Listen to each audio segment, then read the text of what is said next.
Ce shiur est dédié pour l'accouchement facile et rapide de Déborah Bat Shira, Bert Hashem. Et comme on a dit, Bert Hashem, qu'elle et son bébé reviennent à la maison en bonne santé et heureux. Amen. Amen.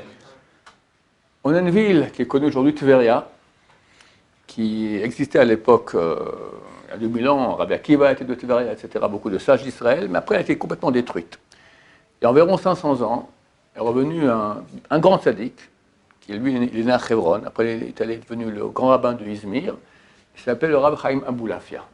Et lui est venu, et après qu'il était le grand rabbin de Izmir, il s'est installé, il a amené des élèves, s'est installé à Tibériade, et Baruch Hashem, la ville a reprise, et c'était bon.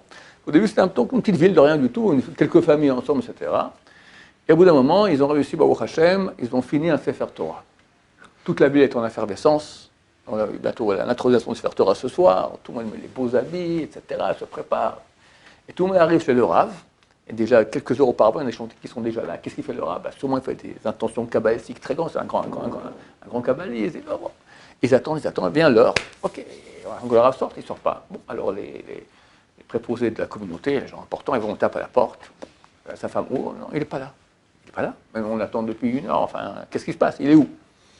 Il est parti vers la synagogue, vaguement là-bas. Bon, il y a un enfant on envoie un enfant là-bas.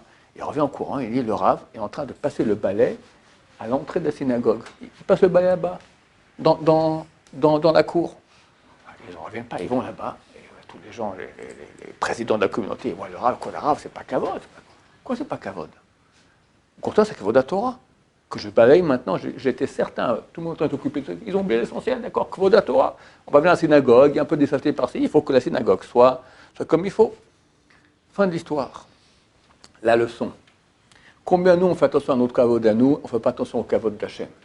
Le roi David, il amène le tabernacle, donc l'armoire dans laquelle il y a les tables de la loi à Jérusalem. Et il danse devant. Et sa femme Michal regarde par la fenêtre. Et il danse comme un fou. Maintenant, ça manquait de pudeur, quoi. Il y avait cette jeu là-bas, et quand il dansait comme ça montait un peu, hop, on voyait un peu le mollet. Et des servantes ont vu les mollets poilus du roi David. La reine, Michal, lui dit, t'as pas honte quand tu danses comme un nul comme ça devant les servantes? Il dit, je danse pour Dieu. Et je suis prêt à me faire encore plus honte, parce que je prie, c'est tout l'honneur de Dieu. Et dès ce jour-là, elle n'a pas eu d'enfant. Michal, terminé. Le roi David, qu'est-ce qu'on a plus grand que cela? La 4e roue du chariot divin. Il se fait honte pour l'honneur de Dieu. Il y a le message Sharim sur des pages entières. C'est bizarre, sur des trucs très importants. Il parle 1 ou 2 pages là, 5, 6, 7, 8 pages sur l'honneur qu'on doit faire à la Torah. Pourquoi? Il explique comme ça. Il dit, Hachem, d'accord, c'est pas le roi, c'est le roi des rois des rois. Il a donné les choses qui lui sont chères, à nous. Le grand-père de Baba Saleh, Abir Yaakov, il a demandé à un sophère de lui écrire des tefilines.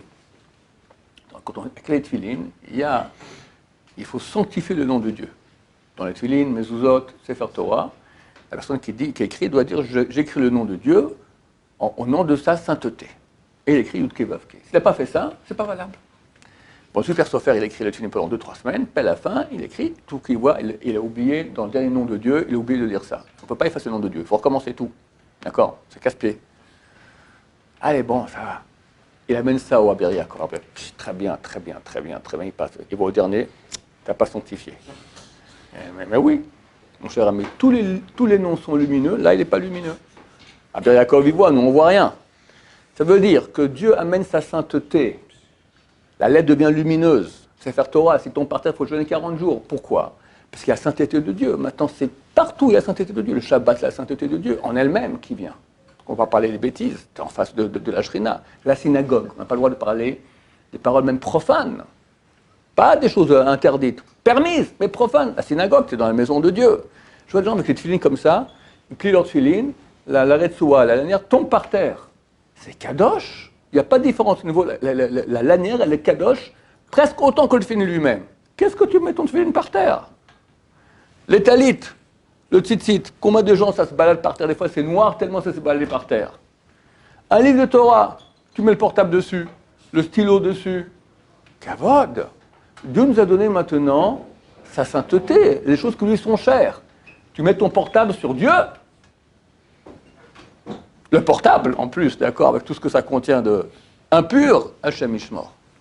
Donc nous apprenons Bezrat Hachem à savoir enlever de notre propre kavod pour le kavod d'Hachem. Et c'est clair que quand on donne du kavod d'Hachem, alors il nous le rendra en millions de milliards. Baruch Adonai, l'olam, amen va amen.